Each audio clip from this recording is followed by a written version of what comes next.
Para Fernando Adriancén González, la literatura es una forma de vida. Según Vargas Llosa, la función de la literatura no es solo procurar placer, entretenimiento, fascinación a los lectores, sino también fomentar buenos ciudadanos para la sociedad democrática, para la sociedad libre, es decir, dotarlos de un espíritu crítico. En Los sueños de Venus, la última producción literaria de Fernando, licenciado en educación primaria, nos traslada al mundo de la mitología ancestral a través de las musas y de las diosas. Fernando nos abrió las puertas de su vivienda y accedió a mostrarnos su mundo literario, el proceso creativo, sus miedos y inquietudes. Bien, Fernando, hay dos pasiones en tu vida que te mueven. La literatura es una y ser maestro es otra. Así es. ¿Que se llegan a juntar estas dos pasiones en algún momento? Bueno, esa es la idea. Por algo estoy estudiando actualmente comunicación para enseñar en secundaria.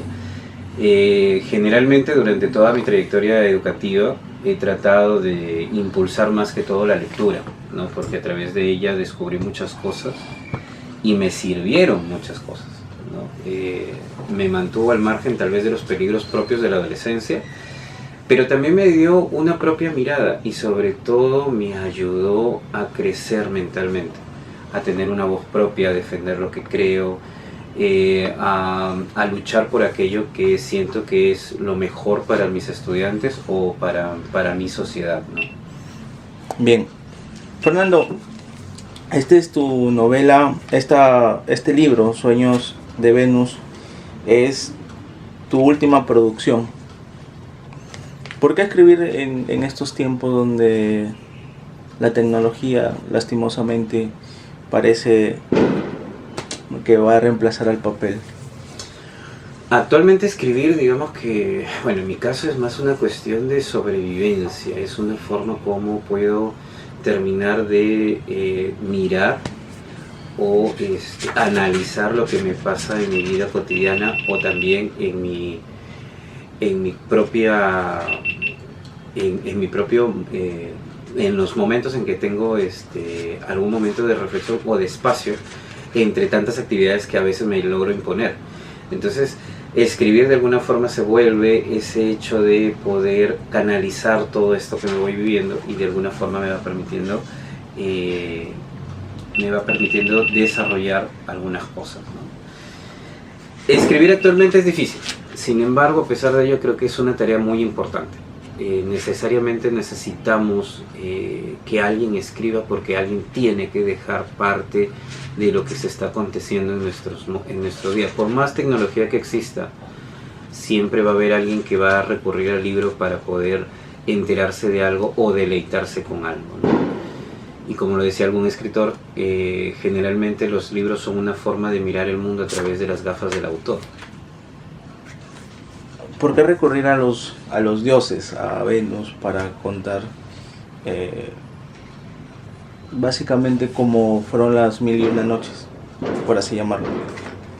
Sí, hay mucho de ambas, ¿no? Hay mucho porque cuando leí Los sueños, empecé a leer, me reflejó a ese instante. Sí, es verdad, o sea, hay tal vez bastante de esto de las 1001 noches, aunque no era mi intención. Pero ¿por qué recurrir a los dioses? Bueno, soy fanático de los Caballeros del Zodiaco. Vamos por ahí, una de las influencias. Y es más, en algún momento le pedí a Henry Juárez, que es un dibujante que me apoyó justo en Icon Turinap, que es una historieta que logré avanzar, que hiciera algo parecido a ello, ¿no? Con los personajes de el mundo, los sueños de Venus. Y la mitología griega siempre es digamos que un desafío, en el sentido de que te proporciona muchos materiales para poder hacer cosas interesantes, ¿no? Pero no era tanto los dioses, era tanto el hecho de la pregunta que ahí se esgrime en las primeras páginas, ¿no? En el prólogo, ¿no? Si es que realmente actualmente todavía podríamos encontrar un Romeo y Julieta, un Odiseo y una Penélope, un Ivanhoe y una Rowana, ¿no? Traté de buscar también alguna pareja en el Perú y lo único que se me ocurría era Ollantay y su Ayahuas, y su Agya, ¿no? tengo conocimiento del nombre de ella, pero era la única pareja que se me parecía emblemática.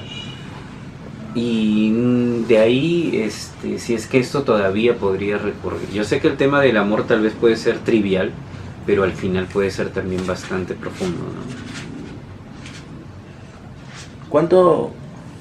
¿Cuánto de Fernando como profesor, como maestro, hay en Sueños de Venus? Yo creo que muy poco, en realidad. Muy poco, sí. Es más Fernando como adulto, como joven, como una persona más, ¿no? Viviendo. Y son momentos de tu vida. En algunos casos sí, hay digamos que momentos de mi vida, flashes, que he usado para poder crear algunas historias. Otros tienen que ver, por ejemplo, con cosas que encontré o que conocí, por ejemplo, en el caso de Úrsula, como se los dije a los chicos de segundo y secundaria hace poco, en el colegio que trabajo, es una oda a estas mujeres que se desviven por un varón o por esa persona que le idealizan tanto que se obsesionan con ella, ¿no? Entonces, y que muchas veces las personas del ámbito rural, por ejemplo las niñas generalmente entre 14 y 16 años, tienden a visualizarlo así, a idealizarlo así, sin darse cuenta del después, ¿no? Idealizando a la persona. Idealizando a la persona, pensando de que ese momento llega y ya va a ser el momento de su vida, se van a hacer como realizar como personas, pero se olvidan que hay un día después. Uh-huh. O sea, pasa ese momento y va a haber un día después, y ese día después, ¿cómo lo enfrentas? Si realmente tienes las herramientas necesarias para poder enfrentar esa vida posterior, ¿no? De menos pasas de extrañar a una persona también, ¿no? Sí. A una persona, a vivir o sentir lo que es sentirse abandonado. Sí, en realidad los Sueños de Venus van por las 5 etapas, o al menos las 5 etapas que yo identificaba, ¿no? Lo que era el enamoramiento, la boda, la infidelidad, la obsesión y finalmente el amor eterno, ¿no? Entonces como que están los 5 retratados en 5 relatos que están distribuidos casi de la misma manera. Que hay encuentros y desencuentros, sí, en la boda, por ejemplo, es un relato en donde es una carta de alguien que estaba enamorado, pero que al final nunca se casa con ella. Y que simplemente es contemplarle y decir, bueno, serás feliz, ¿no? Serás feliz con esa otra persona, conmigo no se pudo, pues, ¿no? Pero me voy porque ya no lo soporto, ¿no? Entonces, y es más o menos como juega el capítulo 2, ¿no? Como ya habíamos hablado de Úrsula, que esta era obsesión, y en el último es ese amor idealizado de eternidad, ¿no? Ese afán por la persona, por volver a reencontrar a alguien que perdió. Y esa historia más que todo está fundada en mis abuelos, ¿no? En mis 4 abuelos, tanto paternales como maternales, ¿no? Y hay para construir esa historia puse elementos de lo que yo había escuchado de ambos lados de la familia, ¿no? Entonces era más que todo una oda a ellos, y por eso los puse al final también, ¿no? Eres un agradecido de la vida. Sí, yo creo que sí, hay que ser muy, muy agradecido, ¿no? O sea, a veces las cosas se nos brindan, se nos dan, y como dice Job, ¿no? Si Dios nos brindó lo bueno, ¿por qué no agradecerle lo malo también, ¿no? Entonces, ser agradecido en todo momento, saber manejar esa dualidad que nos ocurre siempre, o sea, de momentos buenos, de momentos malos, y saberlos agradecer y tratar de aceptarlos para poder avanzar, ¿no? No tanto quedarse en el problema y quedarse ahí estancado, sino tratar de agradecer, entenderlo, aceptarlo y avanzar. Eso creo que es lo mejor que puede hacer cualquier persona. Escuchamos mucho, hemos terminado una campaña política, hemos elegido por 4 años a nuestras autoridades municipales y regionales, donde hemos escuchado un sinfín de promesas que ya hemos escuchado durante toda nuestra vida. Sin embargo, no se le da la importancia debida al arte. Por ejemplo, muchos de los escritores como tú, no solamente con tus propias producciones, sino también con la revista Cazadores Nocturnos, tú has estado en constante aporte a la literatura local, a la literatura de Sullana. Sin embargo, no existe un verdadero apoyo o cobijo de parte de las autoridades. En realidad sí es verdad lo que dices, ¿no? En este caso, por ejemplo, hablamos de nuestra alcaldía, la municipalidad de Sullana, por ejemplo. Durante el gobierno de Coco Camino recuerdo que sí se hizo un café literario en donde se hizo un reconocimiento masivo a varios escritores, ¿no? Tanto antiguos, nuevos, medianos, ¿no? Hubo un desfile de escritores, desfile también de editoriales, editoriales entre comillas, porque más que todo ellos nos ayudan a imprimir, pero no son casas editoriales en sí mismas, no estamos hablando pues de una Oveja Negra o un Planeta, ¿no? Pero son personas que sí nos han apoyado mucho. Por ejemplo, Grafimax San Antonio, que es con la que he podido elaborar estos dos. En este caso para Sueños de Venus fue América, que es de Castillo Fan, a quien también le agradezco bastante. Y recuerdo que ese gobierno fue el único. Yo sé que él estaba pasando por momentos muy feos dentro de su alcaldía, pero nunca descuidó, a través de la persona de Luisa Chuy, o Chuy creo que es su apellido, descuidó esto, ¿no? De siempre estar pendiente de la cultura, siempre tratar de que haya un espacio para la cultura. Después de él no he visto otro alcalde, sea malo, sea bueno, no he visto iniciativas. Cuando tuve la oportunidad de asistir en algún momento a una campaña del ya fallecido candidato Isaías, en una de sus ponencias recuerdo que nos pasaron más o menos lo que ellos proponían, y yo enseguida comencé a buscar cultura. Pues en las 30 páginas que había de su propuesta no había ninguna línea, ni siquiera una línea que dijera del arte, al menos para decir hay algo, ¿no? Pero nada, cuando yo le hice la pregunta, él me dijo que sí, que lo iban a tener en cuenta, que lo estaban pensando, etcétera, etcétera, pero nada más, ¿no? Actualmente, por ejemplo, en la biblioteca de la Municipalidad de Sullana hay una persona que es una amiga muy cercana, y yo sé de los esfuerzos que ella hace justamente por lograr un espacio cultural y de promover la cultura en nuestra provincia, ¿no? Y siempre está tratando de impulsar algún evento cultural, está tratando de hacer algo al margen de que si el escritor es bueno, es malo, etcétera. Ella lo que le interesa es aportar a la cultura a través de la biblioteca, por medio de los escritores o de los pintores, y en muchos momentos a través también de la música, porque son las tres áreas que ella de alguna forma logra impulsar, y otras también, ¿no?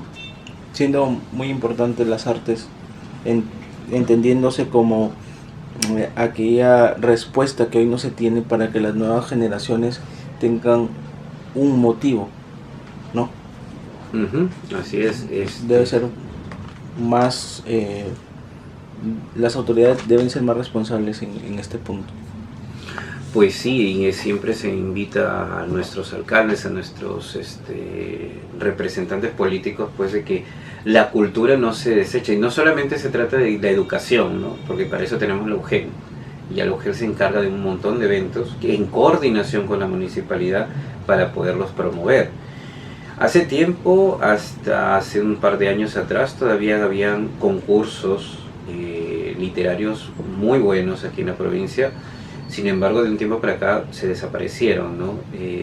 No sé, Dios quiera que tal vez, bueno, me imagino yo que ha sido una cuestión de la pandemia, etcétera, ¿no? Pero esperemos que en los años subsiguientes pues se vuelvan a restablecer y se pueda volver a impulsar. Material hay en las aulas de los diferentes colegios, Salaberry, Santa Rosa, Santa Úrsula, Teniente Cortés, etcétera, ¿no?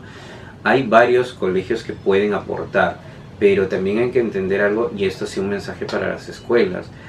sus escuelas no son islas y sus talentos no se pueden quedar enclaustrados solamente en sus colegios, porque realmente la sociedad los necesita, y los necesita porque necesita devolvérsele a la sociedad lo que ha perdido hace tiempo, su humanidad.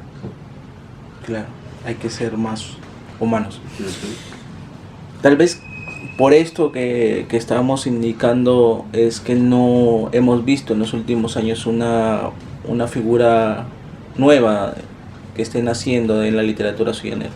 Y eso sí nos preocupa, tanto a nivel del grupo Pensamiento Profano, sí lo habíamos pensado varias veces, tanto como mi compañero Humberto, Julio Encalada, mi persona, Julio Gallegos, que también estuvo parte del grupo. Peluso. Y otros más que han integrado. Nosotros tratamos de impulsar a través de cuando tuvimos el programa en Radio Nuevo Norte, impulsar un concurso literario que dio frutos. Lamentablemente lo propio de los adolescentes es que, bueno, ya se vio bonito todo el concurso, todo bacán, pero de ahí como que se alejaron por motivos personales, por el hecho de que tenían que estudiar o porque querían hacer otras cosas. Pero talento en las aulas hay, talento en los jóvenes hay. El problema es que en una sociedad en donde se prioriza la imagen, donde la imagen no es casi todo, se ha vuelto prácticamente el centro de todo, la palabra ha ido perdiendo terreno, ¿no? Y lamentablemente muchos adolescentes ven en la literatura como que es un oficio de viejos, como que es algo de personas que están alejadas de la realidad, que no viven, ¿no? Con las redes sociales, actualmente lo que es Facebook, lo que es Twitter, TikTok, etcétera, ¿no? Todas las redes sociales que existen.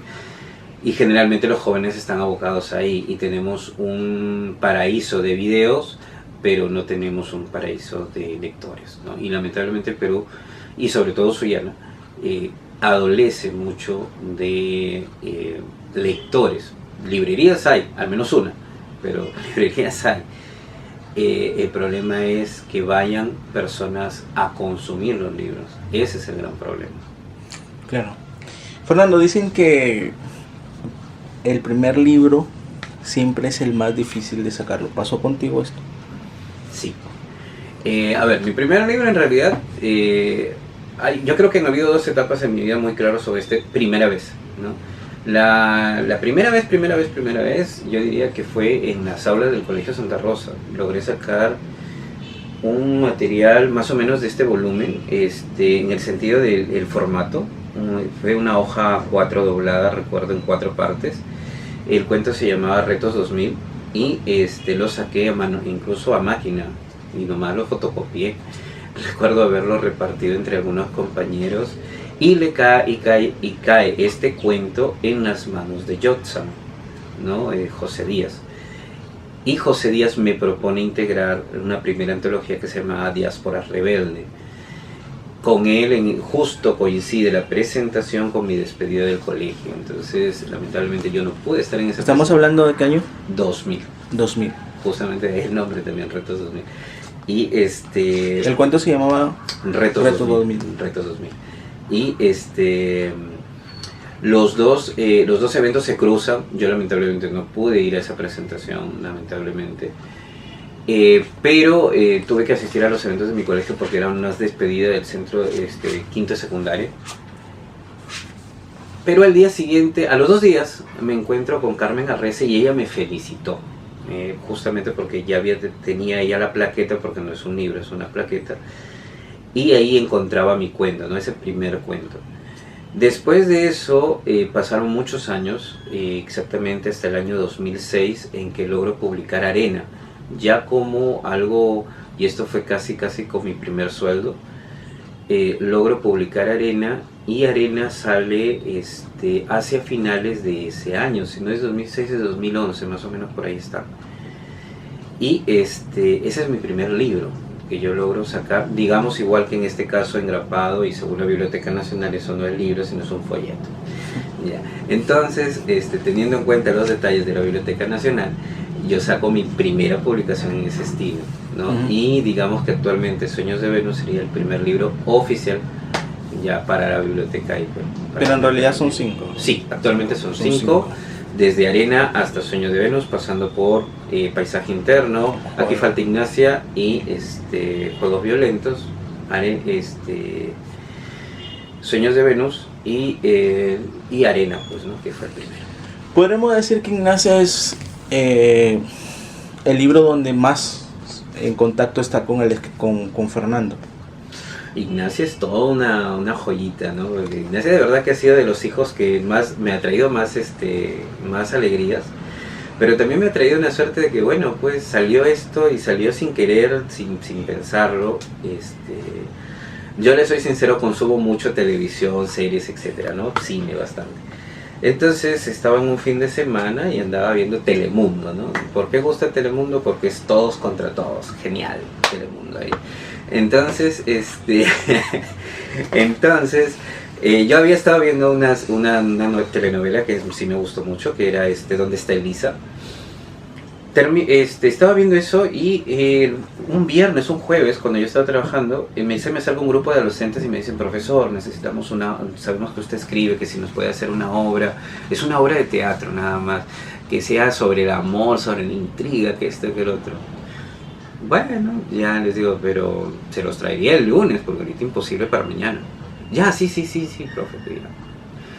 Dicho esto, pues, ya yo con esa idea y con lo que había estado mirando, el sábado por la noche empiezo a escribir, ¿no? Y sin querer, primero sale el guión, ¿no? Y el guión salió rápido. Recuerdo era solo el sábado y el domingo en la tarde ya lo tenía. El domingo, el lunes ya lo tenía listo. 3 a lo William Shakespeare, porque de paso, por cierto, es una tragedia, no es una historia feliz, es una tragedia a lo William Shakespeare, y era trabajar algo así sencillo, rápido y sin mucho darle vueltas al asunto, ¿no? La historia era sencilla: 2 chicos que se enamoran, que de pronto cometen el pecado de estar juntos y la chica sale embarazada. El muchacho no sabe qué hacer, etcétera, etcétera, y en el medio de eso, pues, hay una niña que se les mete entre ceja y ceja, que quiere estar con el protagonista como sea, y la chica pues termina asesinada, ¿no? Y lamentablemente nunca se llega a consumar el amor de los protagonistas, porque él termina en la cárcel por consecuencia de sus actos. Antes de que luego le ha trasladado la narrativa, en la narrativa cobra mayor fuerza, tiene mayores tintes más interesantes, hay mayores voces, y comienzo yo a jugar con, que también se ve aquí en Sueños de Venus, con esta perspectiva múltiple, ¿no? No es contarte el hecho directamente, sino son varios personajes que te van contando los hechos. Entonces tú vas siguiendo la historia, pero no por un personaje principal, sino por todos los personajes. Entonces es interesante manejarlo desde esa perspectiva. Básicamente sí es gran parte de tus libros, ¿no? Sí. Un multiuniverso, no solamente te enfocas en una sola persona. Sí, es verdad. No trato de que haya un protagonista, soy medio anárquico, ¿no? Sí. Sino que trato de que los protagonistas sean bastante equilibrados, que casi todos tengan participación. Y ¿por qué me trajo más satisfacción? Porque quien realmente lo ha consumido más, Ignacia, ha sido los adolescentes, ¿no? No ha habido feria a la que yo he ido y que Ignacia no se haya vendido, pero porque las chicas más que todo lo hayan comprado y lo hayan empezado a leer y no lo hayan soltado hasta terminarlo. Yo creo que para un escritor eso es lo máximo, ¿no? Eso es la máximo que se busca, ¿no? El hecho de que haya alguien que te lea de principio a fin, que no lo suelte y que realmente enganches al lector. Y algo que me decía una persona era de que mis cuentos tenían una particularidad: fácilmente se perdía la línea entre la realidad y la ficción, sí. Porque tienen esa capacidad de ser tan reales que se pueden confundir con tranquilidad. Es como cuando alguien abre un libro tuyo, es como si tú lo estuvieras leyendo muy cerca, y tienes esa capacidad de llevar, como de traer a la forma que tú quieres al lector. Esa es una capacidad de muy pocos en la actualidad escritores lo tienen, ¿no? Así es, sí, eso me habían dicho varias veces. A veces se critica, pues dicen, no, acá la literatura local no es muy buena, pero ni siquiera conocemos. Sí. Es una crítica también para nosotros los periodistas, pues que no ayudamos a difundir, ¿no? Sí, es lo verdad, que tenemos. lo que dices. Es más, sí conozco y tengo acá varios ejemplares de varios libros de colegas aquí de la provincia, ¿no? Ujú. Y que lamentablemente en algunos casos, pues sí, su narrativa, hablamos desde el punto de vista narrativo, la poesía es otro tema. No sé, pues, tenemos grandes poetas, ¿no? Pero en caso netamente de la narrativa, sí, lo que sí puedo decir es eso, ¿no? O sea, sí, hay varios escritores que les falta mucho. Bueno, que tienen apoyo popular, lo tienen porque paran de evento en evento, y eso es normal, cualquiera puede O también conseguir. podríamos decirle que las entidades que apoyan a lo poco de cultura que se desarrolla en la sociedad, aquí en la provincia, ni siquiera tienen el tino de revisar lo que se publica. Ese es un problema, ¿no? Eso Ese hay es que un decirlo. gran problema en el sentido de que, a pesar de que hay entidades que tratan de hacer cultura, no se dan el tiempo de investigar. Simplemente llega tal persona, me propone un proyecto, ya sea pictórico, musical o literario, y no pasa por ningún filtro. Simplemente si la persona le cayó en gracia, etcétera, etcétera, se le da el donativo necesario y se le da luz verde a su proyecto. En parte no está mal porque al final de alguna forma se hace arte, pero el problema de este tipo de facilismos es que se pierde la calidad, y no es tanto la cantidad, sino es la calidad de lo que se está publicando, de lo que se está mirando, de lo que se va a editar. Ujú. Y dice mucho de nosotros. Una persona Claro. que de otro lugar venga y encuentre eso, no, aquí no hay literatura, pero tú te cruzas en la calle o hay gente que te alcanza una claqueta y te quedas como wow, ¿no? ¿Por qué tú no has publicado nada? Tenemos ese gran problema, ¿no? O sea, hay gente con talento, pero que lamentablemente no publica, ¿no? Y ese es un problema, ¿no? O sea, Y no hay medios tampoco como que quieren apoyarnos. No, acá no encontramos No. una editorial, como te decía anteriormente. Lo que sí pasa en Trujillo. En Lima, Trujillo, encuentras en varios, en Piura incluso hay actualmente en Piura. El problema es que sigue siendo el mismo, ¿no? Y ya me pasó, por ejemplo, con una editorial, evitaré decir su nombre. Yo le envié parte de mi trabajo. ¿Qué me decían ellos? Sí, está muy bueno, ha pasado todos los filtros, nomás necesitamos acomodar esto de aquí, esto de acá, propio de cualquier editorial, ¿no? Pero usted tiene que invertir el 70% de la publicación. El 30% restante lo pone en la editorial. Y en realidad la editorial nunca llega a poner el 30%. Al final el escritor es el que pone el 100%. Entonces ese es un gran problema porque no tenemos editoriales grandes en el Perú que apuesten por los escritores y que de alguna forma se puedan dedicar a eso, solamente a la escritura como en otros países, ¿no? En Estados Unidos, por ejemplo, ser escritor es una profesión. Sí, y muy valorada. Y sí, muy bien valorada. Sí. Lamentablemente, Como debe ser. Claro. Acá tenemos incluso tal vez la única editorial a nivel nacional que más o menos maneja esos cánones, pero ¿cuál es el porcentaje que se le da al escritor? Pues el 20, el 10%. Y hablamos de la famosa Peisa, ¿no? Que es a nivel, que ha trabajado incluso con el comercio, etcétera, etcétera. Una muy buena editorial, muy buen material te bota, pero lamentablemente le reconoce muy poco al escritor. Y ojo que sin el escritor la editorial no puede imprimir nada. Esa es otra. Se me pasó preguntarte algo que dijiste cuando estabas, nos contabas respecto al proceso de Ignacia, cómo nació, que fue un pedido de tus alumnos y que ellos gozaron leyéndola, ¿no? Este también sería una salvedad para decirle a los padres de familia, ¿no? Que no es tan difícil que tus hijos lean, ¿no? Porque dicen, no les gusta leer y ahí queda la cosa. Es verdad. Hay muchos niños que sí leen. Sí. Yo tengo alumnos actualmente, que tengo sobre todo uno actualmente que es bien leído, el muchachito, todo lo que busco, siempre es como un ratón de biblioteca, ¿no? Siempre está Es más, yo buscando. creo que esta generación lee un poquito más que la generación de nosotros. Sí, en el sentido porque ahora ha habido más bombardeo. Sí. ¿No? Lo que pasa es que no hay una adecuada forma de cómo ellos obtienen información. No solamente eso, yo creo que el problema aquí sí vamos con los profesores, ¿no? Los profesores sobre todo del área de comunicación. Yo no consigo un profesor del área de comunicación si no lee. Y así hay muchos, ¿no?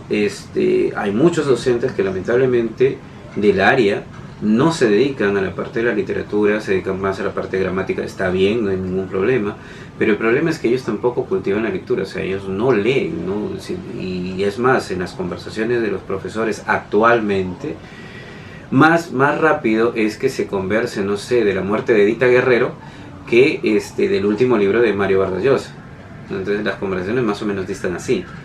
Entonces, y el problema es que los profesores de comunicación, si bien es cierto ahora hay una política educativa en la cual exigen al maestro que tiene que exigirle la lectura a los alumnos, por el otro lado no sirve de nada porque el maestro no lee. Si el profesor no lee, no puede impartir ese cariño por la lectura. Y me pasó personalmente en el SEBA cuando trabajaba.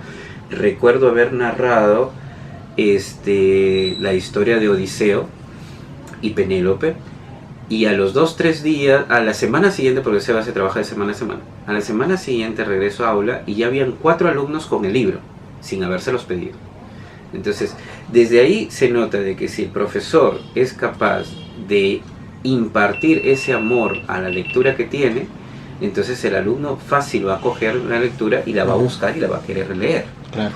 Pero si no, va a ser imposible, ¿no? Entonces, y eso es lo que pasa lamentablemente con varios maestros de comunicación. No, si bien es cierto, se les exige el plan lector, pero no, no se logra que incentiven a la lectura por amarla. Y ahora hay otro problema, mucho libro de autoayuda. Un adolescente lo que menos debe leer es un libro de autoayuda. Uno, porque el libro de autoayuda es más para adultos, está enfocado en adultos, y porque la persona que lo debe leer tiene que tener ciertas experiencias que debe haber vivido para que ese libro, como dice su nombre, lo ayude. Pero lamentablemente hay muchos profesores que caían, lo he visto hace 5 años atrás, no sé si actualmente todavía persistirá el error, pero sí en varios colegios de aquí de la provincia, uno de los escritores que más se leía del libro de autoayuda era Cuauhtémoc Sánchez, que yo no sé de dónde sacaron que era un gran escritor.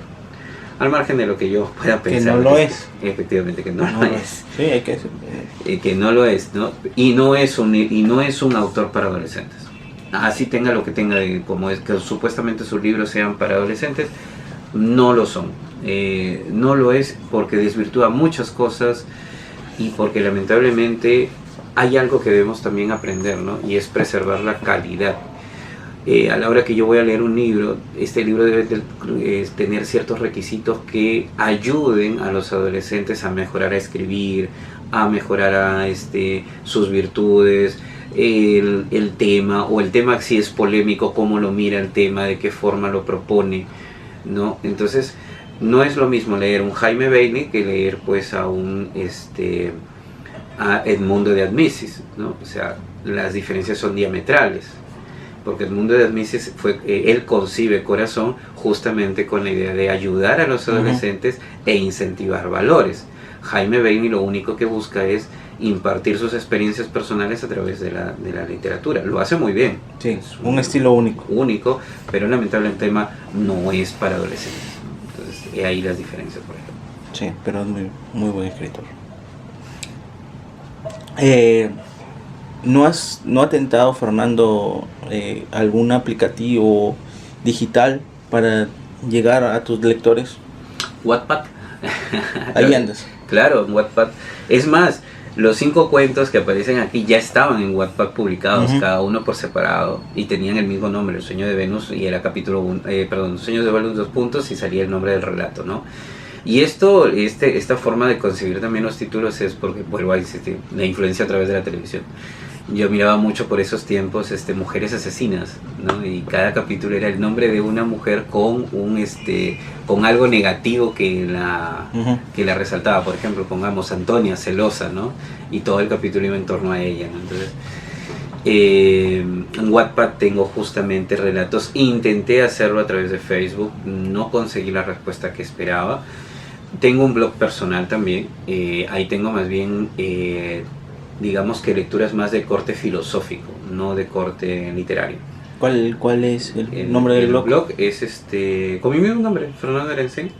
Ahí aparece, y están son 2-3 relatos, hay 2-3 escritos sobre filosofía, ¿no? Uno es más que todo netamente metafísico, y el otro es ético, perdón, ontológico.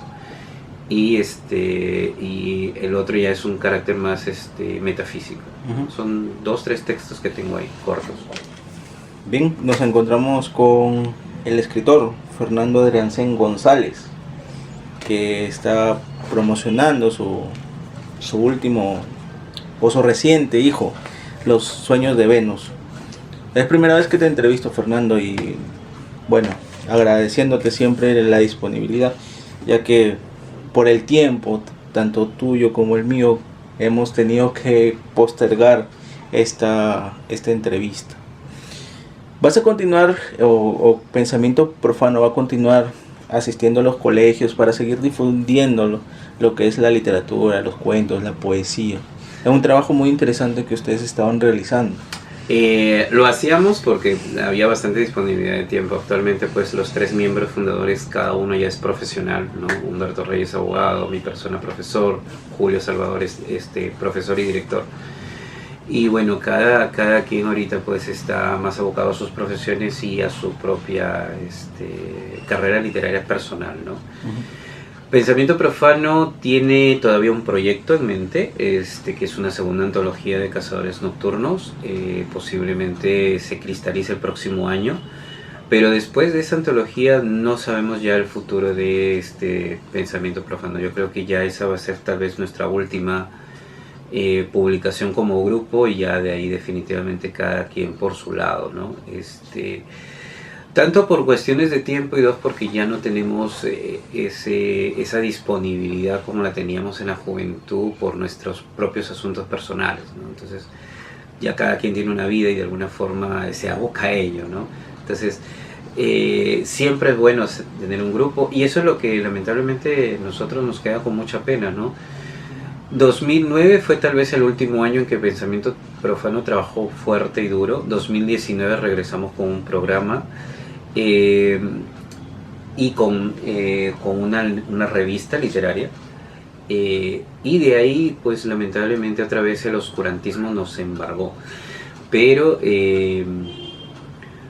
de ahí lamentablemente sí, nuestras vidas personales nos han jugado una mala pasada. Lo que nos apena mucho es que no encontramos voces nuevas. Ya no hay un Fe y Alegría que vote un grupo, como lo brotó el grupo que albergó a Zapatista, por ejemplo, en donde él estuvo, y otras voces también estuvieron. Lamentablemente el profesor que estaba ahí, que es también escritor, lamentablemente creo que ya no trabaja ahí, está en otro lugar, y nadie ha continuado lo que él dejó armado ahí en el Fe y Alegría, por ejemplo. En el Santa Rosa muy poco, yo sí doy fe hasta el año 2000 que estudié ahí, muy poco se trabaja un taller literario, ¿cómo se llama? Algún tipo de taller que incentiva a los alumnos a hacer obras literarias o tener una revista o algo, ¿no? Generalmente siempre lo he visto, lamentablemente, a través de los colegios públicos, Salaberry, Fe y Alegría, y otros que de alguna forma han hecho hasta incluso plaquetas, cosas muy pequeñas, pero que de alguna forma eran una semillita que le permitía al adolescente ahí publicar, y de ahí podían salir alguien más adelante y seguir con este trabajo, ¿no?, de escritor. Lamentablemente no. El Santa Rosa tuvo, porque actualmente no me consta, yo ya no he ido ahí hasta hace poco, tuvo una muy bonita biblioteca. Lamentablemente esa biblioteca actualmente no sé en qué parte del colegio estará, y es ahí donde yo me formé, ¿no? En esos libros del colegio. Entonces, y mi primera obra la hice en la biblioteca del colegio. A mí me dio pena cuando yo regresé después de mucho tiempo y había visto que la biblioteca la habían convertido en un salón una especie de salón de conferencias, y que lamentablemente los libros estaban en otro lugar, pero que el ambiente estaba totalmente cerrado, ¿no? Entonces me dio pena, pero bueno, son decisiones que el colegio tomó y por algo será. De ahí ellos han intentado hacer algo que funciona muy bien en colegios públicos, por ejemplo lo que es la biblioteca andante. Pero para un colegio público me parece genial, pero para un colegio que tuvo una biblioteca me parece que eso sí no está bien, ¿no? Porque ellos han tenido el espacio, entonces, y lo han perdido, lamentablemente. Entonces esperamos pues que en algún momento lo vuelvan a restituir. y que de alguna forma pues veamos nuevos grupos, pues, porque eso es lo que también a Pensamiento Profano sí nos preocupa, no hay nuevas voces. Fuera de nosotros, entre comillas, seguimos siendo jóvenes cuando ya varios de nosotros ya estamos por los 40. Es interesante saberlo porque hay ustedes como grupo, bueno, ya salieron, se hicieron conocidos, ¿no? Pero ustedes se preocupan por lo que viene después, ¿no? Se ve muy poco eso. Sí, a nosotros nos antecedió Ángeles del Abismo, y después de Ángeles del Abismo venimos nosotros, y después de nosotros ya no hay nadie, y eso sí da pena, ¿no? Porque todo el trabajo que hicimos pues quedó como que digamos en el aire, ¿no? Pero me imagino que por ahí deben haber algunas voces que después se puedan juntar y poder formar un nuevo grupo, ¿no? Algo intentó hacer Jotsan, recuerdo, porque incluso asistí a uno de sus eventos que él hizo, pero el problema con los grupos que él forma es que son para un momento, termina la publicación, la edición y de ahí desaparece, ¿no? En el caso nuestro fuimos realmente una diáspora. No son orgánicos. No, y ese es un problema, ¿no? Cuando no hay ese. Bien, Fernando, la gente que quiera comprar tu libro, ¿cómo y dónde lo encuentra? En librería Luján sí está, lo que hay que hacer es preguntarle al señor porque me los tiene medios escondidos, pero sí está ahí, está a la venta ahí, el precio está bastante cómodo, pueden adquirirlo. O si no, también me pueden contactar a través de mis redes sociales, ¿no? Fernando Adrián C. González, me ubican en Facebook tal cual, ¿no? En TikTok también estoy como Adrián-Gonzalo, y en Twitter también como Adrián Gonzalo 30, ¿no? Si no mal recuerdo. Entonces, en cualquiera de esas tres, a través de Facebook, a través de WhatsApp también, ¿no? También pueden pedir sus libros. Hay una promoción que estuve lanzando hasta hace poco, que acá está todavía, ¿no? Para aquellos que quieran, la promoción era bastante cómoda, era llevarse el ejemplar más otro libro y el precio era 10 soles, ¿no? Igual puede ser a través de WhatsApp. Bien, Fernando, ha sido un gusto y un placer entrevistarte. Un gusto, muchas gracias a ustedes y a toda su audiencia. Y dar a conocer tu obra. Muchas gracias.